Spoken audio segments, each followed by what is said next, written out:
Hey everyone, this is James LaBrie from Dream Theater, and you're listening to Prog Rock Digital.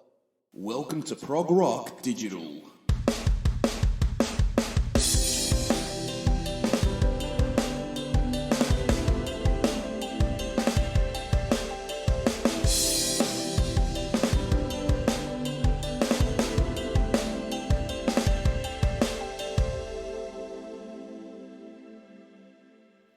Hi everyone and welcome back to another episode of Prog Rock Digital. This is episode 8 of season 2. Thank you for downloading and streaming. Thank you for visiting progrockdigital.com and please keep those emails coming through. Now, some housekeeping before our guest for today. First and foremost, we are moving to a new domain name, and that will occur by about November of this year. I will keep you abreast of that. Now, there are some changes occurring from a marketing and branding perspective, so excited for that. In the meantime, you can visit progrockdigital.com as you have, and when that change occurs, you will basically land on the new domain name. So from your perspective, nothing changes. Secondly, I will be reviewing in the coming weeks the new Dream Theater album, A View from the Top of the World. That is set for release October the 22nd. I have access to that that date, so I will be reviewing that and presenting that to you about a week before the official release date.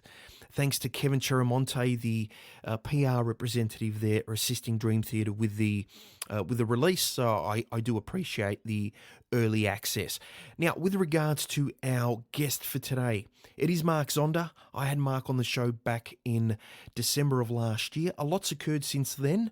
Mark has just formed A thru Z, and they have a release set for April 2022 of next year. So we're chatting about the band and the release. Interesting chat with Mark. Sit back, relax, and we're back just after this quick break.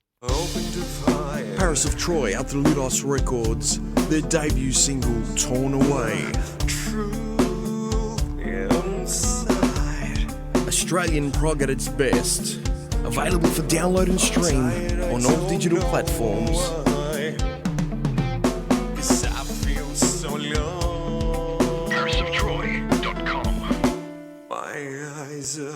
Torn away. Hello, this is Mick Box of Uriah Heep, and you're listening to Prog Rock Digital. The man behind some of the most iconic pieces of art connected to some of the biggest names in rock, Ioannis. Originally from Athens, Greece, in the last 36 years has created over 300 record covers for such clients as King Crimson, Fate's Warning, Uriah Heep, Allman Brothers, Blue Oyster Cult, Lynyrd Skynyrd, Yngwie Malmsteen, Deep Purple, Styx, just to name a few. Be sure to connect with Ioannis at www.dangerousage.com. Coming July 30th, the re-release of Amron's Plight, Voice in the Light, featuring Gary Werkamp, DC Cooper, and Nick DiVigilio. One of the greatest progressive conceptual albums of the 2000s is with us once again. www.amronsplight.net. Out through Lone Wolf Music.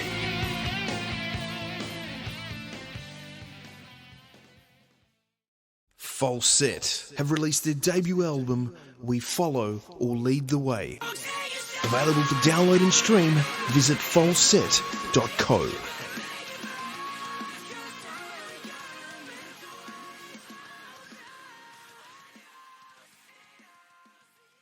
I got to start with something controversial because, that's what put us on the map last time. So I'm just going to say that I think our president's doing an amazing job. What a great way to start the episode, Mark. Thank you very much. Thank you for coming back on the show, man. Greatly appreciated. The last time we spoke, it would have been December of last year. A lot's happened since then. How have you been? How have things been for you, man? How are things going? Really, really good. Since I talked to you last, there's been a lot of things going on. The big announcement with A thru Z. I'm not sure if you saw that or not on Facebook with everything with the EPK and all that other stuff, but it's out there. It's, myself, Ray from Fate's Warning, Philip Bynoe from Steve Vai's band, A couple of guys from Europe, Vivien Lalu from France, Joop Wolters from the Netherlands, and I'm using my good friend here in the States, Robbie Wyckoff, who was out with Roger Waters doing The Wall, for like background vocals and writing kind of cool parts, kind of bringing back some of that 70s, 80s kind of background parts and, stuff like that. So no, everything's going great. The album's basically, I would say 90% recorded, but we're coming in all guns blazing. So the mentality of Mark Zonder at this stage is what? How much do you really want to invest in yourself? The last thing I want to do is go through this, have these great songs, put it out, and people go, wow, I wish that would have had a better mix, or wow, what's up with the 3-page artwork that looked like Mark's son did it? You know what I mean? And that happens to a lot of bands because, whether they don't have the connection to get the deal, if you've been around long enough, you meet enough people, and if you're nice and stuff, you can usually get deals. I really need this band to come out like people are going, oh my God, this is a major label release. And this is just bigger than life and ready to go. None of this, well, it's kind of cool, but the drums kind of sound like crap and the vocals kind of buried and, it kind of sounds mushy. No. At this point in the game, it's got to be everything or nothing. There's just no point. 63 years old, been doing this for over 50 whatever years and whatever, and played in numerous situations. It's like, I'm ready. I don't care. Let's go. Let's go and see what happens. All that's the thing that people don't understand when they're younger. That word experience, that word of being around the block 12 times. And it's just, that's how this business works. But no, it's time to go. It's time to go. And we're in a position, let's see.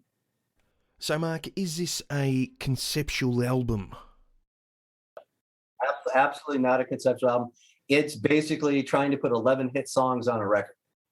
I know this sounds funny, and a lot of people are going to go, oh, that's so capitalistic, or whatever. But if you had 7 hits, if you had 7 TV commercials, if you had 7 movie themes, that's where we're aiming at. Great songs. Like when I started this, the whole key was big hooks, big choruses. That's what everybody wants. Okay. But if you can do that, but you can slide in the playing and the technical stuff and the kind of drums all over the place and like great lead playing and interaction, but keep it in that 3 to 5 minute thing where you're not doing the old 12-minute epics, which are great for people in their basement with the headphones on that want to listen to it. And Philip Bynoe said it best, man. He said this for 30 years to me, or 20 years. He goes, if it was that easy to write a hit song, everybody would be doing it. Absolutely. Absolutely. So taking that theory, you go with it. Okay, we're trying to write hit songs. Okay, well, there's certain structures you want to use. Do you want to have a 4-minute lead before the vocals come in? Probably not a good idea. So we're setting things up that way, kind of pop arrangements. So Mark, from what I've heard, this is definitely not a Fates Warning carbon copy or Mark II Fates Warning. You've definitely disenfranchised yourself from the band and the overall sound of the band. This is definitely, and from what I've heard and from what you've sent me, definitely not a progressive release, whatsoever. It's straight down the line rock. Exactly. No one wants that. I don't want that. Ray doesn't want that. We all know the fans don't want that. So it's Ray, but I think, from what you've heard, that doesn't sound like Ray Fates Warning. To me, that's Ray loose, free. And that was the whole thing that I talked about before, was when I talked to him, I said, dude, do whatever you want. I'm not going to tell you what to do. I'm not going to lean over your shoulder, as long as you don't use, curse words and, and like, hey, I'm good. Whatever I said, this has got to be fun. If this is a struggle and a nightmare, forget it. I don't need it. Okay. I don't need it. I want you to do what you do. Here's the structures. And he's changed a couple things like, hey, I went too long. Fine. Cool. We're good. We're good. And he's killing it. I mean, he's absolutely, this will be a side of Ray I don't think people are kind of expecting. This is the kind of the Ray that I know on a day-to-day hanging out. We used to hang out at my studio, or he would do the air conditioning repair or whatever, but we'd drive our cars around or whatever, loose and free, and kind of that kind of attitude. And I think it really comes across. Now, just from the tone in your voice, your passion, this is definitely not just and would I be right in saying this is not just a recording project or a studio-based thing, is it? There's more to it, yeah? No, absolutely. This was meant from the beginning as a band that will, and we've been fortunate that we do have a video budget, so we'll be doing videos too, but the recording, the video, the touring, second album cycles and everything like this is kind of like, my thing. I mean, I know it sounds funny, but I have twins and they're 15, so I don't have to babysit them anymore. It's not daddy has to do everything. And I just thought it was kind of uncool and unfair to go on tour for 6 months and leave my kids when they were growing up. It was kind of like, okay, I didn't have kids till I was 48. So I got some amount of touring in the meantime, up to that point. But no, this is, it's already been discussed. I want to go with this. I want this to go. Every possible thing that we can do, from, touring to giveaways to promotion to all that. And being at Metal Blade is a great place because they do that extremely well and they know what they're doing. So, Mark, the album's going to be coming out through Metal Blade April of next year. Was it a conversation you had with Brian Slagle? Did he come to you, or did you have to go out? No, I mean, I've known Brian since '82, so I think I'm probably one of the last surviving guys. We were on Metal Massacre 2 with Warlord with Lucifer's Hammer. I mean, before that, there was Metallica and Slayer, I think, on Metal Massacre 1. But I've known him quite a while, obviously. And then the run with Warlord. And then obviously the run with Fate's Warning. It was kind of a natural place. We went shopping like everybody else. We had 3 songs in an EPK. We went shopping. I heard the greatest thing from one of the labels that we were pretty interested in, telling me that it was too AOR and it was too commercial. And I thought to myself, my dad's probably rolling over in his grave right now thinking that would have never happened. You would have never associated that with Mark Zonder, but okay, that's cool. I'm good with that. But we did, myself and Giles Lavery, our manager, kind of said from the beginning, if we could pick anywhere we could go, yeah, you'd want a major label. Okay, we get it. But being very realistic, out of the labels that are there, it's Metal Blade. It's kind of a hands down no-brainer. I mean, there's 2 parts. Obviously, my relationship with them, and that I actually know them, and I know kind of like what we're getting and what we're not getting. I all of a sudden deal with a new label in Europe with some guy. I don't know. I have no idea. I could say like the wrong thing and just like sink the whole deal because I said I didn't like tuna fish. I mean, who's to say? I don't know. They're right here. They're 10 miles from my house. Not that that really matters, but and just the fact that they're set up to take a band like this and move it. I mean, Fate's Warning is on that label. We kind of thought from a business point of view right off the top, just being very blunt, you have a whole Fate's Warning base right there. I mean, and it's your base because you have that band. And then just taking it from there. Also the fact, that they're tied in with Sony with the distribution and different things that I'm thinking in the back of my mind, again, thinking very positive and very big. Let's just say, it pops. Are we going to be in a situation where a label really can't do much because their hands are tied and, they just don't know what to do? Or are you in a situation where a label can take it further and take it to a next step?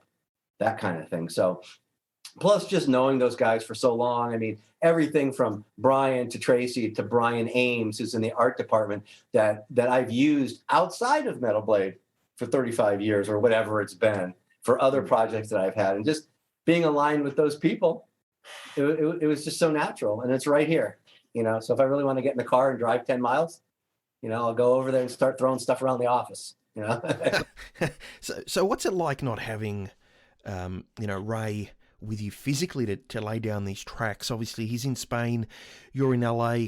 My understanding was that he was based in Hollywood, just off La Brea. Oh yeah, down Sycamore or along those lines somewhere. Yeah, Oh, you know LA? I've driven the Rapid many times. Oh, okay. Yeah, he was on Detroit, I think was the actual name of the street. Okay, yep, but it's where you're talking about. Technically, from where I am right now, it's 40 minutes, but no big deal. That's why you have a Tesla, and that's why you get on the freeway, and you're good. No. As you know, in LA, driving around, no big deal, But no, it would have been great. It's like when we did the record, obviously I did the drums right here. Philip was out here from Arizona, and he cut all the bass here when he was here. Yeah, and it would have been great to have Ray here, standing over there, cutting the vocals. It would have been great, But the reality of it is, it's not going to happen. He's in Spain. The other two guys are over there. They basically almost, they're 90% done of what they're doing. And it would have been more probably beneficial to be in a room to rehearse, maybe work a couple things out, more than having some guy sit here and cut his parts, because they do that really well. And they do it very efficiently. And if they want to do it at 4:00 in the morning, God bless them. The stuff they've turned in is brilliant. It's I couldn't ask for more pro. And I've dealt with some guys that if you heard the name, you'd go, oh, pro, big time, arena rock, big guy, big guy. And I get files, and I'd be sitting here scratching my head. I don't know what to do with them. There's bits and pieces. You hear before anything starts, that kind of thing. People don't realize that, or maybe they do realize that now that we're in that era of everybody recording on their own, your quote professionalism or non-professionalism really stands out as compared to, you used to go in the studio, you would just sit down on your ass. The engineers would handle everything. You would just have to plug in. If there was a noise, they would fix it. If there was a buzz, they would take care of it. But now, when you send out that product, you better have it happening, or there's kind of a reputation that goes along with you. But my guys, God bless them.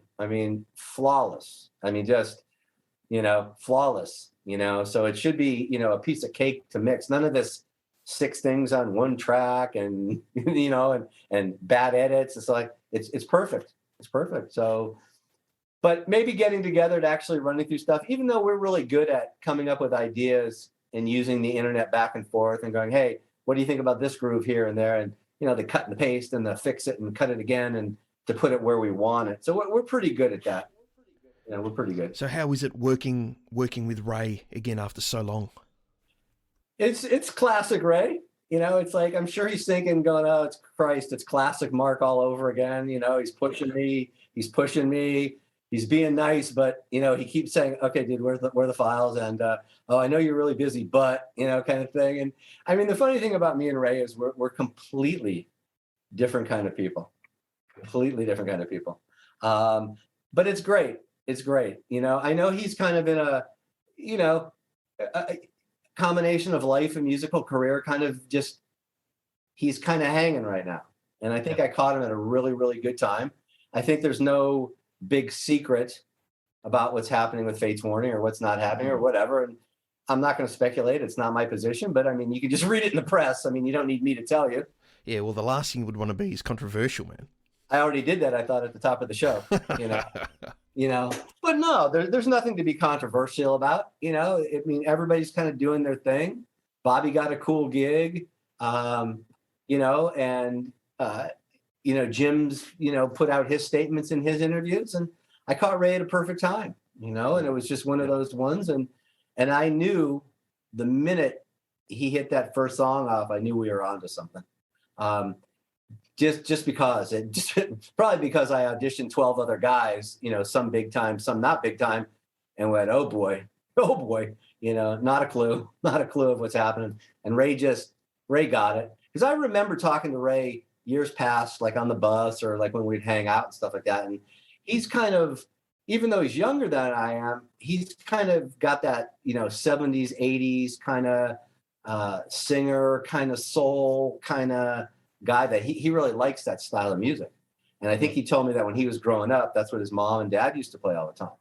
So, like that, I don't want to say Sam Cooke necessarily, but that kind of the singer that was singing a song and telling a song and kind of thing. And not just, I don't want to say spouting off words, but just, like a real story and real emotion, real feeling. And Ray told me flat out, he said, I really, really, really like this.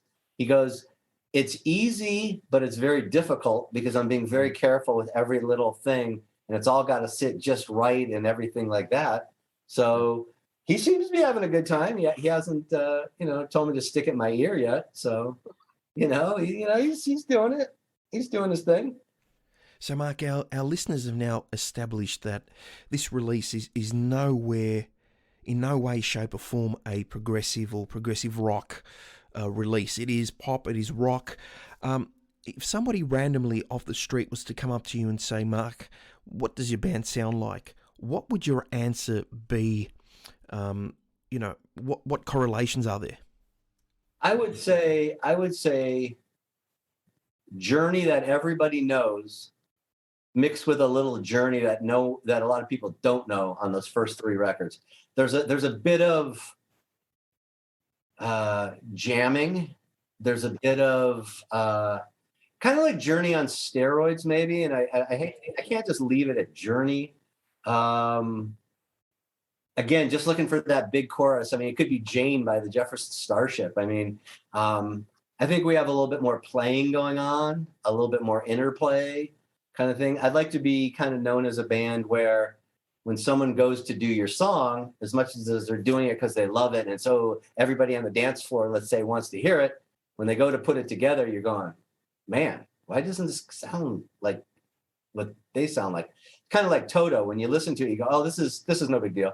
And then when you start tearing it apart and everybody has to learn their parts, you're going, oh my God, listen to what's going on here. That kind of thing. Just looking for that, it's just kind of a business philosophy that if you want to get to record 2, if you want to play theaters and not, little shitholes, you have to sell. You have to be successful. I don't care how much they like it. I don't care how much of a cult following and all that critical acclaim. You're not going to get to that next step. And that's the object, is to get to that next step and just propel the band. So the only way I thought about doing it was, and this isn't the era of, okay, we're going to get a record deal and we have 4 records to really prove ourselves like the old days. And, no. At this point in the game, you just got to come in with a bomb. There's no sneaking in. It's got to be big. It's got to be sounding unbelievable. It's got to look unbelievable. It can't be looked at as, oh, that's a small little independent label project. I decided from the beginning I wasn't going to do that.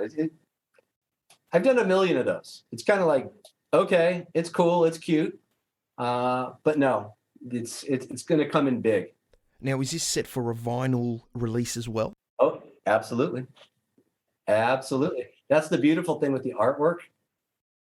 Maybe I'll send you some stuff when we get off the air here. You can get just an idea of what I'm talking about. But when you see the artwork and stuff, you go, oh my God, this is made for vinyl. And more importantly, it's made for 2 other things. It's made for a t-shirt, a hat, and a mug.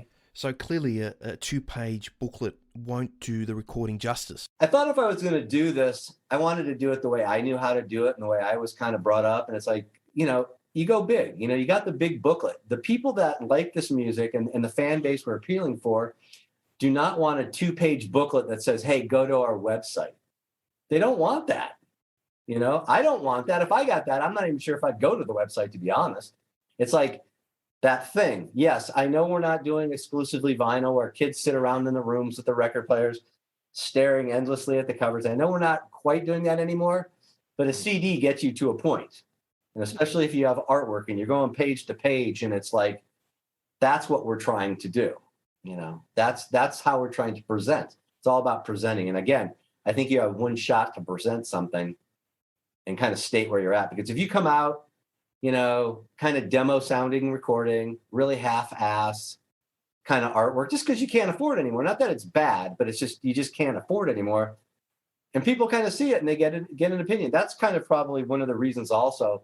And I'm sure as a music guy, you might be able to assume this. Okay, tell me if I'm wrong on this logic. First record, people really not sure what to expect. I'm sure there's a lot of things. It's going to be Fate's Warning, period. I do not want to put a name of a song on the cover because I don't want to send it one way or the other. I don't want to put a very proggy title of a song, then they're going to go, oh, that's all that Fates Warning shit again. On the other hand, I don't want to put a very aggressive, let's just say military style name of a song. That's a great song. On the cover, people are going to go, ooh, it's very aggressive, or that's this. Ooh, they're going to be not a punk band, but you know what I'm saying? Like, it's going to be a certain thing. So classic first albums of all time, a lot of them, no name of the band. You make the decision of where we want to go with this. Second album's different because you already know what the band sounds like. So second album, you can put, a picture of a dolphin. It wouldn't matter because they know what you sound like already. So, but yeah, it's, hopefully it's going to be good, Well, that's our interview with Mark Zonder. Until next time, stay safe and don't forget to visit progrockdigital.com.